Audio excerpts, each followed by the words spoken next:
बताइए, इसमें सबकी मिली भगत है। इसमें भूमाफिया भी लोग हैं और रिश्वत का ईंधन जैसे ही इनके उसमें डालोगे इनका काम शुरू हो जाएगा। तो ये कह सकते हैं साफ शब्दों में कि यमराज का काम करना प्रशासनिक और ये लोग काम शुरू कर दिए हैं साहब। अरे ये सही, मैं जितना सही हूँ, मैं आपके सामने खड़ा हूँ कि मैं जिंदा हूँ, ये देख लीजिए। अब इससे बड़ा सही और क्या बताऊँ।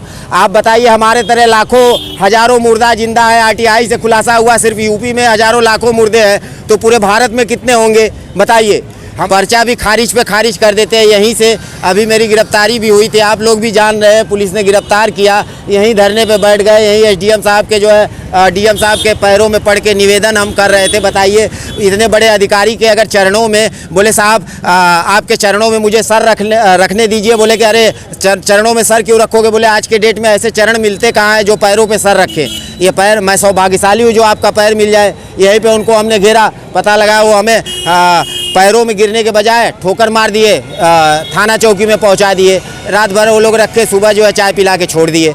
योगी जी के काफिले के आगे आ गए, खड़ा हो गए। बोले इसको आप क्या करते हैं। दोस्तों नमस्कार, और आप देख रहे हैं कांडी बनारसी। कांडी बनारसी में आपका स्वागत है। आपको बता दें कि एक शख्स है बनारस में जिनका नाम है संतोष मूरत सिंह। काफ़ी दिनों से चर्चा में है और अपने को जिंदा करने के लिए तमाम जद्दोजहद कर रहे हैं। गले में बैनर है, पोस्टर है, और आए दिन कोर्ट कचहरी में आते हैं और पुलिस इन्हें उठाकर बैठाकर कहां से कहां लेकर जाती है। लेकिन सारे प्रकरण का सिस्टम क्या है, इन्हीं से जान लेते हैं। ये बताइए कि ये बोर्ड क्यों टांग कर आपको चलना पड़ रहा है। जी, सर्वप्रथम आपको प्रणाम। और मेरा नाम संतोष मूरत सिंह है। Uttar Pradesh government declares me dead, but मैं जिंदा हूँ। 20 वर्षों से अपने आप को जीवित घोषित करने के लिए तमाम जद्दोजहद कर रहे हैं, लेकिन आज तक सरकार के कानों पे जू नहीं रेंगा।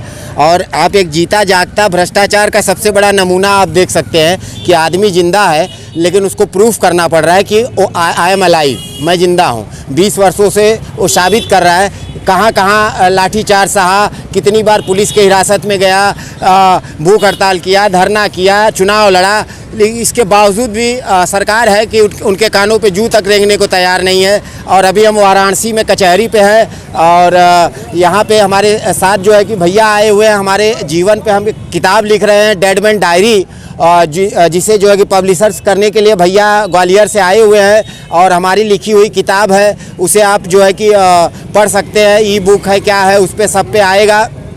हमारी आत्मकथा हम स्वयं लिखे हुए हैं। जिसे होता क्या है कि जैसे मीडिया में कभी कभी भैया बोले तो पूरी बात नहीं हो पाती है, आधा ही हो जाता है। तो इसमें हम सत्य घटना पे आधारित हमारे जीवन में जो जो हम सम विषम परिस्थितियाँ देखे हैं, देख रहे हैं उसमें, और कुछ ऐसे पल हैं जो नाना पाटेकर जी के साथ भी हम बिताए हैं। वो 7 दिन, वो 7 जन्म, वो 7 घंटे, ऐसे बहुत सी चीज़ें हैं जो आपको हमारी किताब से वो चीज़ से ये बताइए कि तमाम तरह कभी दूल्हा बने हैं, कभी फौजी बने हैं, इस तरीके के आप प्रोटेस्ट किए हैं कचहरी में, उससे आपको राहत मिला कि नहीं।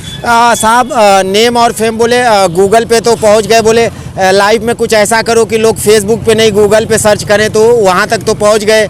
लेकिन उसके बावजूद भी लोकतंत्र में इतना आने के बाद भी सरकार के कानों पे जू नहीं रेंगता है। डिबेट पे बैठते हैं तो कहते हैं कांग्रेस में मरे हो, बीजेपी में जिंदा हो जाओगे। लेकिन कैसे जिंदा करेंगे, कब करेंगे, कोई गारंटी नहीं है। करनी और कथनी में बहुत अंतर होता है। स्टेशन का नाम चेंज कर देते हैं, लेकिन मुर्दे का नाम चेंज करने के लिए उनके पास टाइम नहीं है। ये सब चीज़ें जो है कि हमने इसमें किताब में लिखा है। और इसमें इस किताब को किसको दोषी मानते हैं कि आपको जिंदा नहीं किया जा रहा है। जी, इसमें सिस्टम देखिए, यमराज का काम करना शुरू कर दिया। लेखपाल कानीगो, एसडीएम, तहसीलदार, एसडीएम, सदर तहसील वाराणसी में लापता, मिसिंग लाश मुंबई। तो बताइए, इसमें सबकी मिली भगत है। इसमें भूमाफिया भी लोग हैं और रिश्वत का ईंधन जैसे ही इनके उसमें डालोगे इनका काम शुरू हो जाएगा। तो ये कह सकते हैं साफ शब्दों में कि यमराज का काम करना प्रशासनिक और ये लोग काम शुरू कर दिए हैं साहब। आप सीधे तौर पे लेखपाल और प्रशासनिक अमले के ऊपर प्रश्न खड़ा कर रहे हैं, ये कितना सही है। अरे ये सही, मैं जितना सही हूँ, मैं आपके सामने खड़ा हूँ कि मैं जिंदा हूँ, ये देख लीजिए। अब इससे बड़ा सही और क्या बताऊँ। आप बताइए, हमारे तरह लाखों हजारों मुर्दा जिंदा है। आरटीआई से खुलासा हुआ सिर्फ यूपी में हजारों लाखों मुर्दे हैं, तो पूरे भारत में कितने होंगे बताइए। हमारे बताइए कि आपके आत्मकथा लिखी जा रही है, इसको लेकर क्या कहेंगे। इसको लेके यही कहेंगे साहब, हमारे उस पर तो देखिए अमेरिका से गल्फ न्यूज़, अल जजीरा, BBC, डॉक्यूमेंट्री, शॉर्ट फिल्में, बिरहा, जीवनी बहुत आ गई हैं। लेकिन हमने अपने जीवन पे जो है कि नाना साहब हमको बताए कि कुछ अपना लिखा करो दिनचर्या, तो हम जो है कि अपना लिखे हैं। उसे जो है पब्लिशर्स के लिए मेरे पास पैसे नहीं थे साहब, ना है, तो गूगल पे भैया ने देखा, कुछ मीडिया वालों ने भैया को संपर्क किया, बताए, तो भैया ग्वालियर से आए हैं मुझसे मिलने और आज एग्रीमेंट बनाए हैं। और ये कह सकते हैं कि मुर्दा का सिग्नेचर। हाँ बताइए, मैं अगर मरा हुआ हूँ तो ये एग्रीमेंट किसका बना है, जिंदा का कि मुर्दा का? मैं अगर मरा हुआ हूँ तो तिहाड़ जेल कौन गया, मुर्दा की जिंदा? मैं अगर मरा हुआ हूँ तो चुनाव कौन लड़ा, मुर्दा की जिंदा? मैं अगर मरा हुआ हूँ तो आपके चैनल पे इतनी बाइट कौन दिया, मुर्दा की जिंदा? ठीक है, ये बताइए कि आपको कैसे पता चला कि बनारस में संतोष मूरत सिंह है और इस तरीके के काफ़ी दिनों से वोट टांग कर चल रहे हैं? सर एक्चुअली इनके बारे में नॉलेज में काफ़ी टाइम से थी, लगभग 5-6 साल से थी मेरे को नॉलेज। इनके बाद जो मूवी बनी हुई है कागज़, उसको भी मैंने देखा और तब मेरे को थोड़ा सा इनमें इंटरेस्ट बढ़ा था।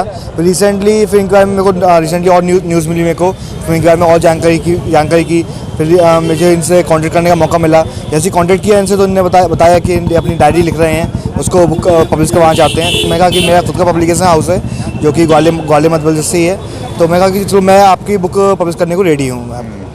क्या नाम होगा उस पुस्तक का?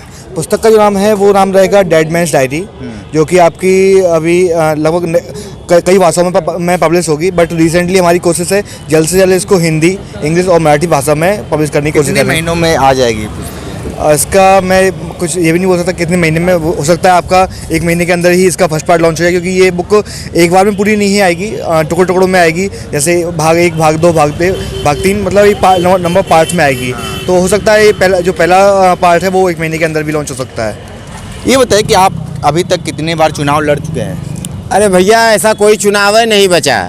राष्ट्रपति से लेके BDC तक, लोकसभा, विधानसभा, पर्चा भी खारिज पे खारिज कर देते हैं। यहीं से अभी मेरी गिरफ्तारी भी हुई थी, आप लोग भी जान रहे हैं, पुलिस ने गिरफ्तार किया, यहीं धरने पे बैठ गए, यहीं SDM साहब के जो है DM साहब के पैरों में पड़ के निवेदन हम कर रहे थे। बताइए, इतने बड़े अधिकारी के अगर चरणों में, बोले साहब आपके चरणों में मुझे सर रखने दीजिए। बोले कि अरे चरणों में सर क्यों रखोगे? बोले आज के डेट में ऐसे चरण मिलते कहाँ हैं जो पैरों पे सर रखे। ये पैर, मैं सौभाग्यशाली हूँ जो आपका पैर मिल जाए। यहीं पे उनको हमने घेरा, पता लगा वो हमें पैरों में गिरने के बजाय ठोकर मार दिए, थाना चौकी में पहुंचा दिए। रात भर वो लोग रख के सुबह जो है चाय पिला के छोड़ दिए।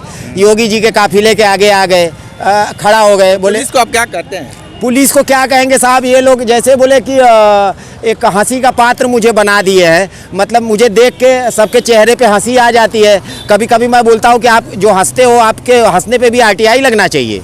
हाँ, क्योंकि आप किसी भी व्यक्ति, दुखी व्यक्ति को अगर आप इंटरव्यू ले रहे हो और अगर आप हंसने लगो तो उसकी फीलिंग्स जो है कि वो रो रहा है और आप हंस रहे हो, तो कोई बुरा भी मान जाता है। लेकिन जो सत्य परेशान हो सकता है, पराजित नहीं। जैसे हम मऊर बांध के आए वहाँ पे देने के लिए, तो मैडम मिली, बोली हमारे हाथ में क्या है? हम कहा मैडम, अगर आपके हाथ में कुछ है ही नहीं है, कानून के इतने लंबे हाथ होते हैं और आपके हाथ में कुछ है ही नहीं, इतने बड़े पोस्ट पे बैठी हो आप, अगर आपके हाथ में कुछ है ही नहीं तो ऐसे हाथों का क्या काम? ये हाथ मुझे दे दो। बोली ठाकुर बनते हो आप? बताइए, उसमें जात पात की कहाँ से बात आ गई साहब?